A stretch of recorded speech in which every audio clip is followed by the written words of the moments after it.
You're listening to the Dre Area Sports Show, live on YouTube and X. Make sure to like, share, and subscribe. I want to ask you, there was some talk about a player on the Niners that didn't appear to be himself lately. Just looked like maybe he lost a step or two. And I hadn't had a chance to talk to you about this yet, so I really wanted to bring this up. What did you think about the comments that Christian McCaffrey may have lost a step or two or looks slow so far at OTAs and at Minicamp? You ever just tried to find, like, you've tried to analyze something too much and it just makes you go crazy and it makes you look crazy?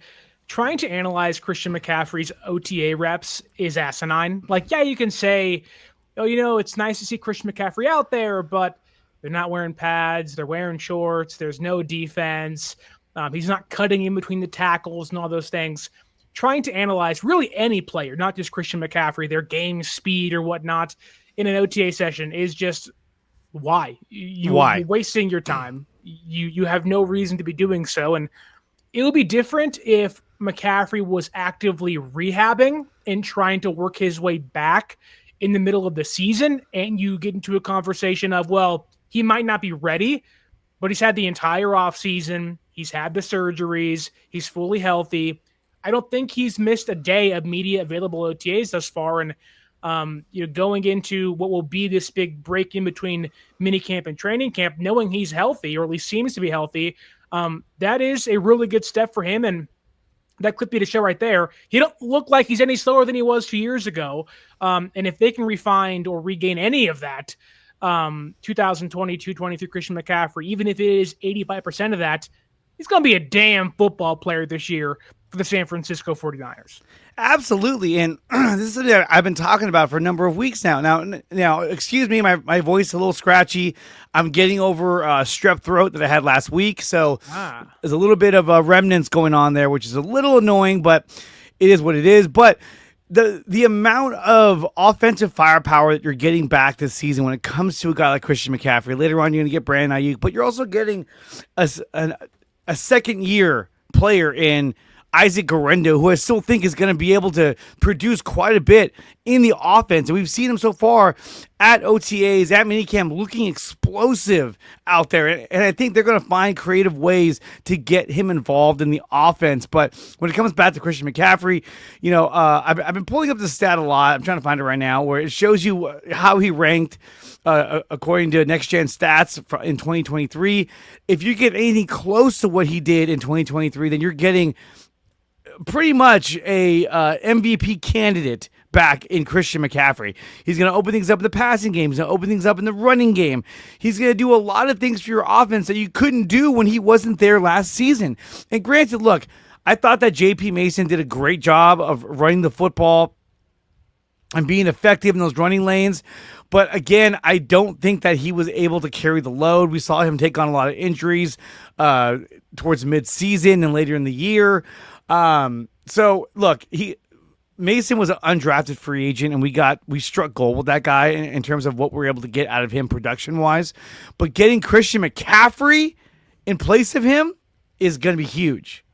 While I looked this up, I mean, what do you think McCaffrey brings that Mason couldn't bring in terms of like their overall productivity? Yeah, I think Christian McCaffrey is an overall better in-between the tackles runner. Obviously, he's more explosive, but he gives you so much more as a pass catcher, whether it's checkdowns or on swing passes or whatnot.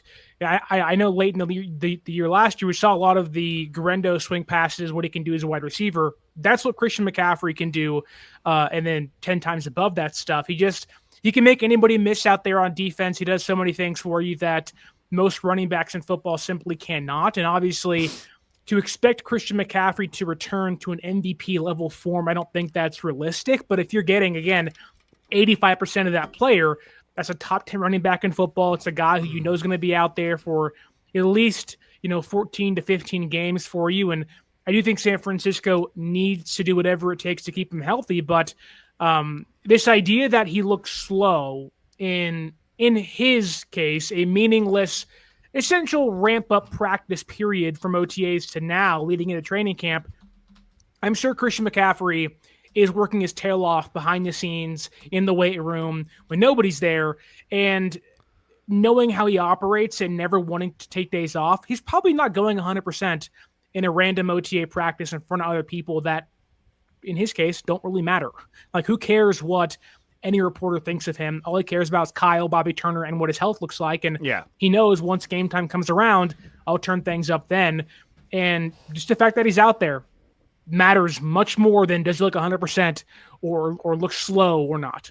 I mean, look at these numbers here. I mean, when you look at these numbers that he generated in 2023 with pretty much the same exact offensive line, minus Dominic Pooney, same receiving core, obviously minus Deebo Samuel's right behind him, but a relatively similar team. Brock Purdy, George Kittle. Yeah. This is what you're able to get with a guy like Christian McCaffrey. And I think people are overlooking this, that you're getting a perennial MVP candidate with these kind of numbers. I mean, when you look at the 10-yard plus runs, he had 44 10-yard plus runs. Yeah. Having 2 of those a game is a game changer. This guy had 44 in a season. I mean, that's huge. And so I think when you go back to the comments that were made by a content creator saying he looks slow, to me, this is what it breaks down to. And look, I'm not saying that like, I'm just calling it for what it is. Yeah.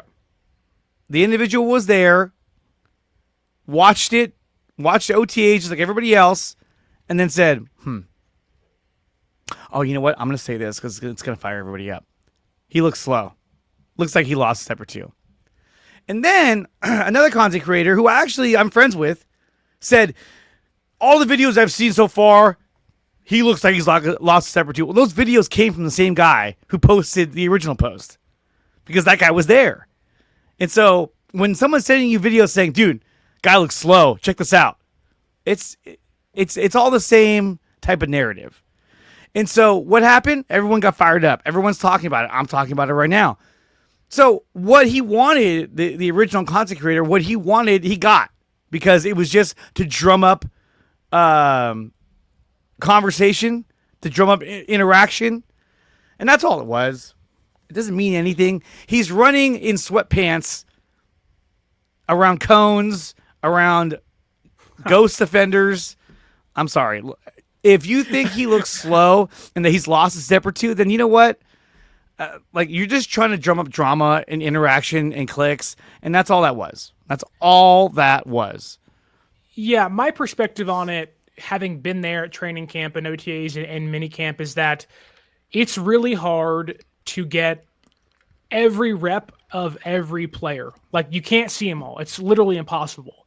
So whether he was watching defense or say I'm there and I'm watching the offense, you're not going to see every single rep of every single player on any given practice day. You're going to have to focus on a group or get small glimpses of those groups until team drills come along. And I don't think Christian McCaffrey has taken part in team drills throughout a lot of the days of OTAs and minicamp. And so it's not to discredit that, because my thought was that could be true once game time comes around.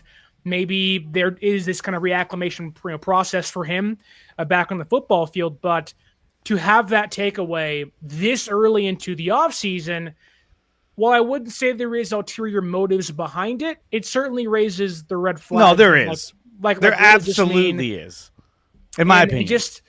Right. And like, I think a lot of people hold the same opinion that you do. And you're not, I'm not going to say you're wrong, but just being there, like, you cannot be in all four corners. And so the one day that person watches Christian McCaffrey run, the next day, if he's not watching him or doesn't get the entire picture, you're getting a very minimalized version of what Christian McCaffrey is actually doing and putting on the football field. So you really have to take with a grain of salt that report and everybody else's for that matter. Like, I know the majority of people said he looked great and looked quick and looked fast and bouncy, and that's been the overwhelming majority of people saying that every single day. But even then, like, having been there before, I can't go on the football field and definitively say, wow, this guy looked great in drills, knowing I watched 3 or 4 reps and then watched the other 10 to 35, 90 guys the equal amount of time. So it's just, you cannot be that concrete in your statements, knowing that there's no way that creator sat there the entire practice glued in on Christian McCaffrey. There's no way. Because you're not doing your job at that point in time. You have to watch everybody. And if he did, it really is a disservice to those that are reading the content and watching the content, knowing that if you only saw 5 reps out of the 35 he did, that's not a great percentage to have that takeaway from. No. And like I said, it's just a drum up interaction. That's all it was. Nobody else said he looked slow. Larry Krueger didn't say he looked slow. Tim Kawakami didn't say he looked slow. Matt Barrows didn't say he looked slow. It's just something that say, hey, I'm going to say this, and guys, back me up on this, all right? People are going to freak out. Watch. And that's all it is. They're content creators. I don't want to say it's what we do, but it's what some of us do is drum up controversy for interaction. And that's all it is. It did feel like, the Niners don't have any contract issues. I can't blame anybody for what's happening, or, so I had to create this, which again goes into the content creator standpoint. Again, what is being said could come true in the next 2 months. And at that point in time, we could talk about it. But it did feel like, let me get ahead of this in case I'm right so I can say I'm right. When in reality, the odds you're going to be right are very, very slim without having the entire picture of what's actually Christian McCaffrey's doing on a day in, day out basis. The Dre Area Sports Show is brought to you by SeatGeek. Use promo code Dre Area Sports to save $20 on your first purchase at SeatGeek.com. And we are also brought to you by Taryn Roy, the SEO Optimizer. If you're looking to boost your YouTube channel, then check out the SEO Optimizer. Use promo code Dre Area Sports to start your free trial today. Power Brand Systems. If you're looking to build a website for your small business or YouTube channel, then check out Power Brand Systems. Use promo code 300POWER to save up to $300 on your first purchase at Power Brand Systems.